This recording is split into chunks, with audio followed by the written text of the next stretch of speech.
چنانچہ کتابوں میں ایک واقعہ لکھا ہے، ایک انگریز لڑکے نے اپنی والدہ کے بارے میں لکھا ہے، اس کو کہتے ہیں 8 لائز آف اے مدر، کہ ایک ماں جس نے 8 جھوٹ بولے. تو وہ لڑکا کہتا ہے کہ میرا والد بہت غریب تھا، وہ فوت ہو گیا تو میں اپنی مدر کے پاس رہنے لگا.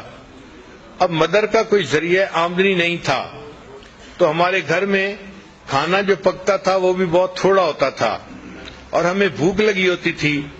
اور جب کھانا پکتا تھا تو والدہ میری پلیٹ میں میرا حصہ ڈالتی اور اپنی پلیٹ میں اپنے لیے کھانا ڈالتی. پھر کھانے کے دوران جب میں اپنا کھانا ختم کرنے لگتا تو ماں محسوس کرتی کہ مجھے اور کھانے کی ضرورت ہے، تو وہ اپنی پلیٹ میں سے رائس میری پلیٹ میں ڈال دیتی تھی اور کہتی تھی کہ eat this rice son, I am not hungry, کہ بیٹے تم یہ چاول کھا لو، مجھے اتنی بھوک نہیں ہے.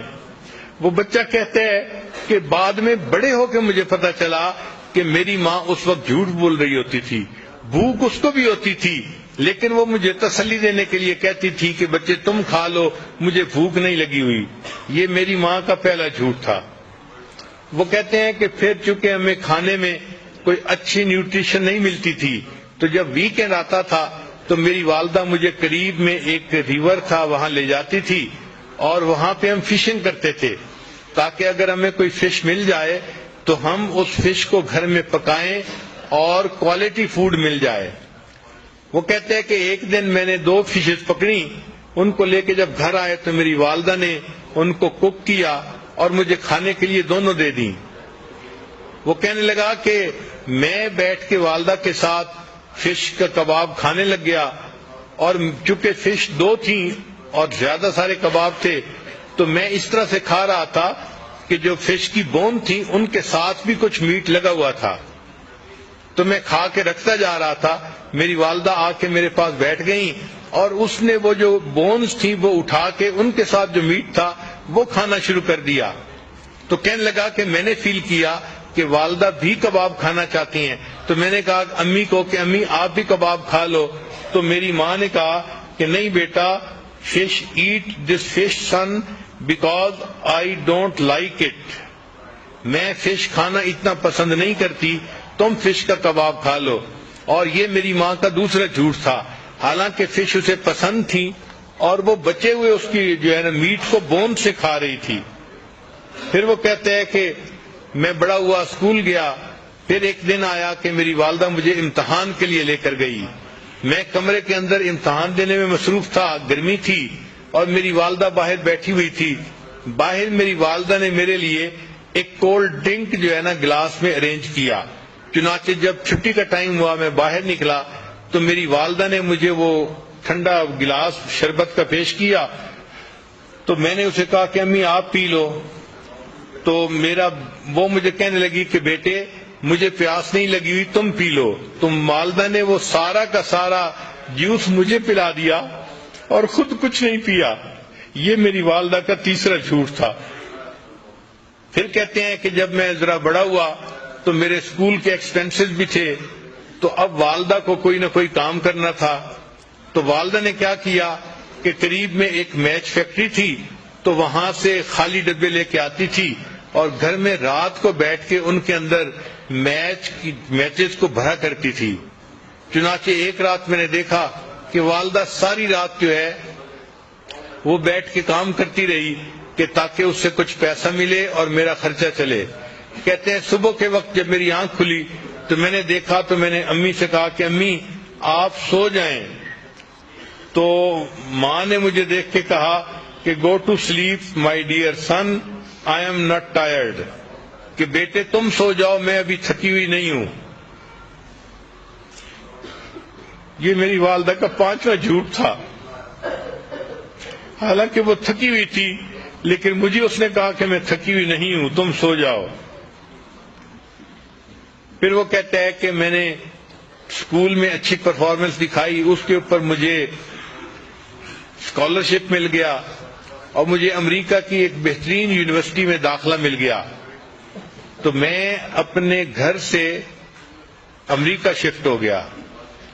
وہ کہتے ہیں کہ جب میں پڑھنے کے لیے وہاں چلا گیا تو فون پہ میری والدہ مجھے کہتی رہتی اپنا خیال رکھنا، اپنی پڑھائی کا خیال رکھنا، یہ کرنا وہ کرنا۔ وہ کہتے ہیں کہ پڑھنے کے بعد پھر مجھے ایک جاب مل گئی تو میں نے ایک گھر بھی کرائے پہ لے لیا اور اس کے بعد پھر میں نے شادی کا بھی پروگرام بنا لیا، حتیٰ کہ میری شادی ہو گئی۔ تو میں نے اپنی والدہ کو بتایا تو والدہ نے کہا کہ بیٹا تم اپنی بیوی کو خوش رکھنا اور اپنے گھر میں خوشی سے زندگی گزارنا۔ میں نے والدہ سے کہا کہ امی آپ یہاں آ جائیں، ہم میاں بیوی اکیلے ہیں، آپ ہمارے پاس آ کر رہیں، ہمیں آپ کی جو ہے وہ کمپنی بھی مل جائے گی اور میں آپ کے لیے اداس بھی ہوں۔ تو میری والدہ نے مجھے کہا کہ نہیں بیٹا، مجھے تو جو بڑے گھر ہوتے ہیں ان میں رہنا اچھا نہیں لگتا، میں اپنے اسی چھوٹے سے کرائے کے گھر میں زیادہ بہتر ہوں۔ یہ میری والدہ کا 7واں جھوٹ تھا جو اس نے میرے ساتھ بولا۔ پھر میرے پاس چونکہ پے اچھی تھی تو میں چاہتا تھا کہ اپنی والدہ کو ہر مہینے کچھ نہ کچھ پیسے دے دیا کروں، تو میں نے ایک مرتبہ کچھ پیسے اپنی والدہ کو بھجوائے تو میری والدہ نے وہ پیسے مجھے واپس بھجوا دیے۔ تو جب میں نے پوچھا کہ امی آپ نے پیسے واپس کیوں بھجوائے تو والدہ نے کہا کہ بیٹا میرے پاس انف منی تھی، مجھے اور پیسے کی ضرورت نہیں تھی۔ یہ میری والدہ کا جو ہے وہ 7واں جھوٹ تھا جو اس نے میرے سامنے بولا۔ پھر کچھ ایسے دن گزرے کہ والدہ نے فون میں مجھ سے رابطہ نہیں کیا تو میں بھی پریشان تھا کہ 3-4 مہینے ہو گئے والدہ سے فون پہ کبھی تسلی سے بات نہیں ہوئی۔ کہنے لگے کہ پھر ایک دن ذرا میں نے جب زیادہ فون کیا تو مجھے پتا چلا کہ میری والدہ بیمار ہیں اور ہاسپٹلائز ہیں۔ وہ کہتے جب مجھے یہ پتا چلا تو میں ٹکٹ بنوا کے فوراً اپنے گھر آ گیا۔ میں ہاسپٹل گیا، میں نے جب اپنی والدہ کو دیکھا تو میری والدہ بالکل ہڈیوں کا ڈھانچہ بن گئی تھی، اس نے بہت سارا ویٹ لوز کر لیا تھا۔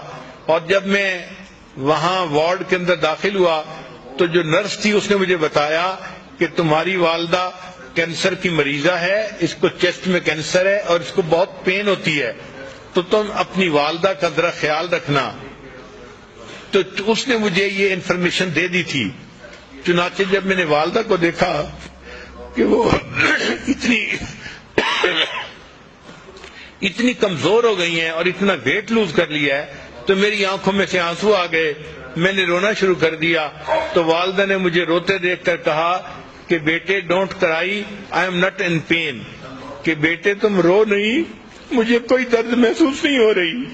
وہ کہتے ہیں کہ یہ 8واں جھوٹ تھا جو والدہ نے میرے سامنے بولا، اور پھر میری آنکھوں کے سامنے والدہ نے آخری ہچکی لی اور وہ فوت ہو گئی۔ تو ماں کس طرح اپنے غم اپنے بچوں سے چھپاتی ہے، خود قربانی دیتی ہے، بچوں کو پتہ نہیں چلنے دیتی۔ یہ وہ محبت ہے جو اللہ نے ماں کے دل میں اولاد کی ڈال دی ہے۔